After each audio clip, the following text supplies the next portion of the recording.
Donald ટ્રમ્પે federal ગવર્મેન્ટના ખર્ચાઓમાં જંગી કાપ મૂકવા માટે ઇલોન મસ્ક અને વિવેક રામાસ્વામીને કામે લગાડ્યા છે. આ બંને અમેરિકન ઉદ્યોગપતિઓ મોટાપાયે સરકારી કર્મચારીઓની છટણી કરવા ઉપરાંત ઢગલાબંધ ડિપાર્ટમેન્ટ્સને તાળા મારી દઈને ફેડરલ ગવર્મેન્ટના ખર્ચામાં $2 ટ્રિલિયન જેટલો કાપ મૂકવા માંગે છે. ઇલોન મસ્ક તો આમે જાણે ખેતર ખેડતા હોય તેમ પોતાની કંપનીઓના કર્મચારીઓને પણ આડેધડ પાણી પકડાવી દેવા માટે જાણીતા છે. તેવામાં હવે તેમણે એક એવી જાહેરાત કરી છે કે જેનાથી અમેરિકામાં ફફડાટ ફેલાઈ ગયો છે. ઇલોન મસ્કે હાલમાં જ પોતાના સોશિયલ મીડિયા પ્લેટફોર્મ એક્સ પર 2 પોસ્ટને રિપોસ્ટ કરી હતી, જેમાં ફેડરલ ગવર્મેન્ટમાં ક્લાઇમેટ ચેન્જ રિલેટેડ કામકાજ સંભાળતા અમુક ઉચ્ચ અધિકારીઓના નામોનો ઉલ્લેખ હતો. મહિલાઓ સહિતના આ અધિકારીઓને ટાર્ગેટ બનાવતા મસ્કે તેમને ઘર ભેગા કરવાની વાતને પોતાનું સમર્થન આપ્યું હતું.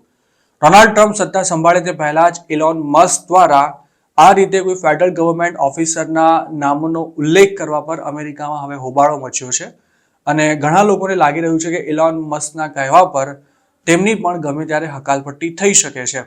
મસ્કે જે 4 લોકોના નામ જાહેર કર્યા છે તેમાંની એક મહિલા અધિકારીએ સોશિયલ મીડિયા પરથી પોતાના અકાઉન્ટ્સ પણ ડિલીટ કરી નાખ્યા છે. જે 4 ફેડરલ એમ્પ્લોઈઝને ઇલોન મસ્કે ટાર્ગેટ બનાવ્યા છે તેમના નામ અને ડેઝિગ્નેશન ડેટા હેઝાર્ડ નામના એક હેન્ડલ પર શેર કરવામાં આવ્યા હતા, જેને ઇલોન મસ્કે રીપોસ્ટ કર્યા હતા.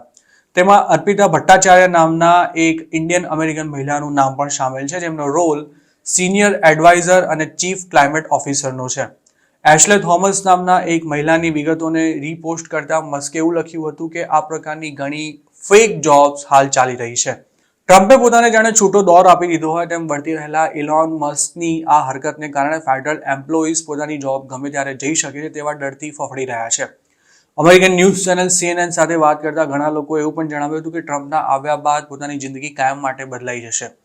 ઇલોન મસ્કે જે પોસ્ટને રિપોસ્ટ કરી છે તેને લાખો લોકો જોઈ ચૂક્યા છે, જેના કારણે આ ચારેય અધિકારીઓને પોતાના પર હુમલો થવાનો ડર પણ સતાવી રહ્યો છે. President of the American federation of government એમ્પ્લોઈઝના પ્રેસિડેન્ટ એવરેટ કેલીએ આ અંગે જણાવ્યું હતું કે આ તમામ હરકતો ફેડરલ એમ્પ્લોઈઝમાં ટેરર અને ફિયરનો માહોલ સર્જવાના ઉદ્દેશ સાથે કરવામાં આવી રહી છે. સરકારની નીતિઓ સામે કોઈ કર્મચારી મોઢું ના ખોલી શકે તે માટે તેમને અત્યારથી જ ડરાવવામાં આવી રહ્યા હોવાનો પણ કેલીએ આક્ષેપ કર્યો હતો. પોતાને અનુકૂળ ન હોય તેવા લોકોને ડરાવવાની અને તેમને રસ્તામાંથી હટાવવાની ઇલોન મસ્કની આ ટેકનિક ઘણી જૂની છે. તેમના પ્રકારના વર્તનનો ભોગ બની ચૂકેલા એક મહિલા ફેડરલ એમ્પ્લોયીએ CNNને જણાવ્યું હતું કે ટેસ્લાની ટીકા કરવા બદલ મસ્કે તેમને ટાર્ગેટ બનાવ્યા હતા.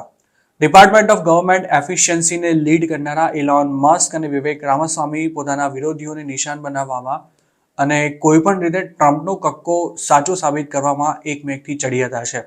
વિવેક રામાસ્વામીએ તો અગાઉ FBIનું કોઈ કામ જ નથી અને આ એજન્સીને વિખેરી નાખવી જોઈએ તેવું પણ નિવેદન આપ્યું હતું. આ ઉપરાંત ફેડરલ ગવર્મેન્ટના 1.5 મિલિયન જેટલા કર્મચારીઓને પણ ઘર ભેગા કરી દેવાનો વિવેક રામાસ્વામીનો પ્લાન છે. ઇલેક્શન પહેલા જ ટ્રમ્પની આગળ પાછળ ફરતા અને તેમના એજન્ડાનો ઘણા સમયથી પોતાના સોશિયલ મીડિયા પ્લેટફોર્મ એક્સ પર પ્રચાર કરતા ઇલોન મસ્કે ટ્વિટરને ખરીદ્યા બાદ તેના મોટાભાગના સ્ટાફને ફાયર કરી નાખ્યો હતો અને ત્યારબાદ તેમણે એવી મોટી ગડબડો કરી હતી કે જેના કારણે ઘણી ઉથલપાથલ પણ મચી હતી.